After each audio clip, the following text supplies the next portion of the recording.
Perkenalkan, nama saya Rian Sarila Aspari, NIM C19832070018, Prodi Pendidikan Teknologi Informasi, Universitas Muhammadiyah Tasikmalaya.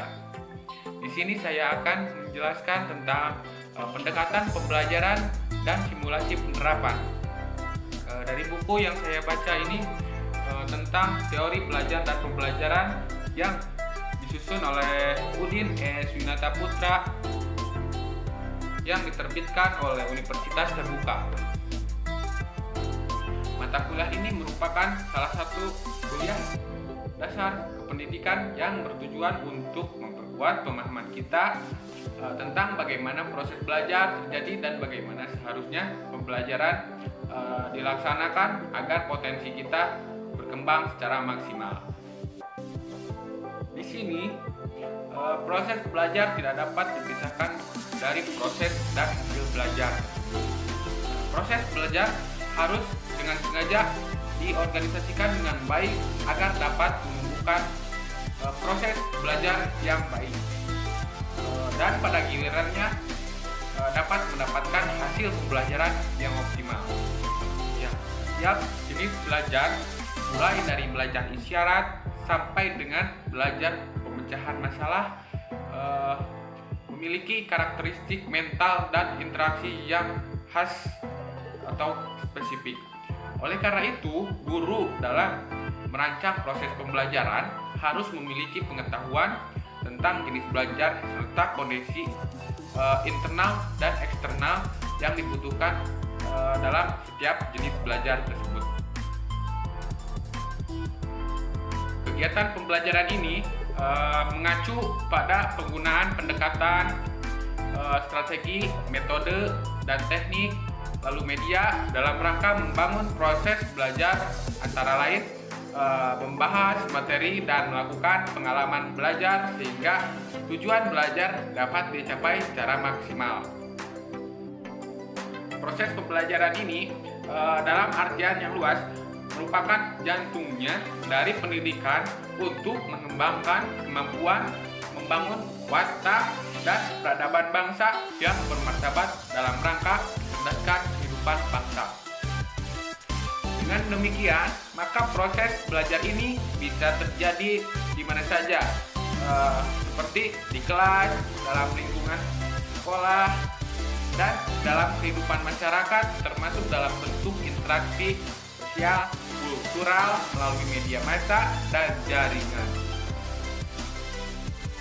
Dalam pendekatan pembelajaran ini, di situ ada sebuah visi dan pola pikir seorang pendidik pada aktivitas belajar yang mana visi tersebut dipakai untuk membuat lingkungan belajar yang ideal sesuai dengan apa yang diinginkan pendidik.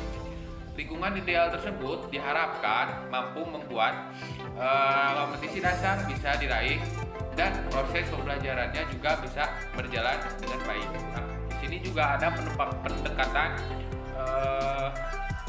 macam-macamnya ya. Yang pertama, pendekatan kontekstual.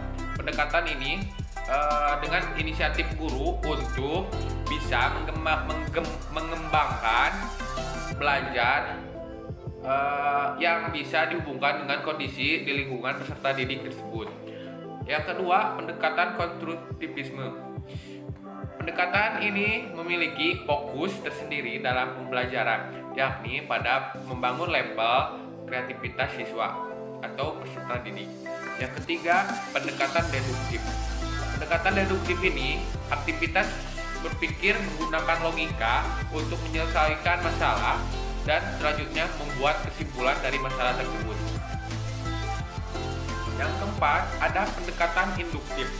Lebih sederhana, proses induktif bila dideskripsikan dengan kata-kata adalah pengambilan suatu kesimpulan yang berasal dari elemen umum ke elemen khusus. Yang kelima, pendekatan konsep. Pada pendekatan ini, siswa dibimbing untuk bisa memahami suatu konsep secara mendalam agar siswa terhindar dari miskonsepsi atau kekeliruan konsep. Yang keenam, pendekatan proses. yakni aktivitas pembelajaran yang difokuskan kepada peserta didik untuk bisa menjiwai sebuah proses pembangunan dan penemuan konsep yang bisa menjadi landasan atau bagus juga untuk keterampilan proses tersebut. Yang kedelapan, pendekatan open-ended. Pengertian open-ended itu ialah masalah atau soal yang direncanakan yang bisa memiliki banyak jawaban yang benar. Yang kesembilan, pendekatan saintifik. Belajar yang disiapkan agar siswa bisa dengan aktif membangun sebuah keterampilan. Yang kesembilan, pendekatan realistik. Berawal dari peserta didik mengatasi masalah yang sudah ada dengan mengatasi masalah siswa akan terbangun untuk bisa mengatasi berbagai masalah. Yang ke-10, yang terakhir, pendekatan yang disingkat menjadi STM adalah kombinasi dari keterampilan proses, pendekatan konsep, inquiry, pendekatan lingkungan, dan discovery. Misi dari pendekatan ini adalah siswa dapat mempunyai sebuah pengetahuan yang mempunyai tujuan agar mereka bisa menentukan setiap keputusan dengan tepat ketika menjadi masalah, maksudnya ketika terjadi masalah yang ada pada masyarakat, yang ada pada lingkungan mereka.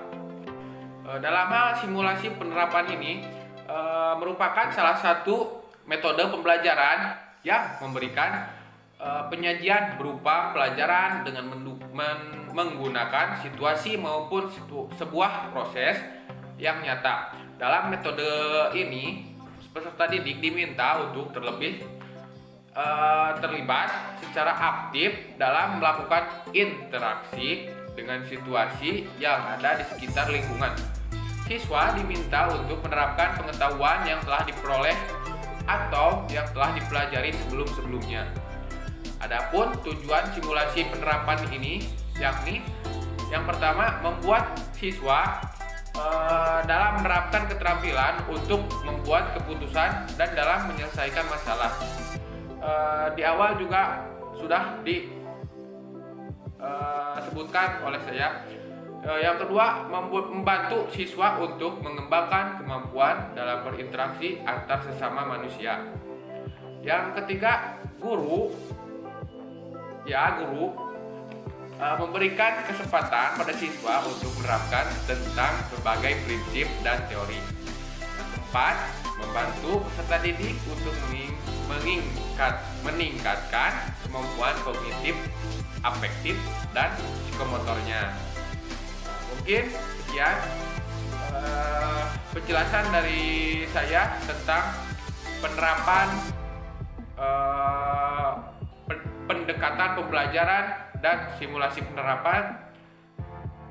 Mungkin segitu. Mohon maaf bila banyak kekurangan. Saya juga masih belajar. Wabillahi taufiq wal hidayah. Wassalamualaikum.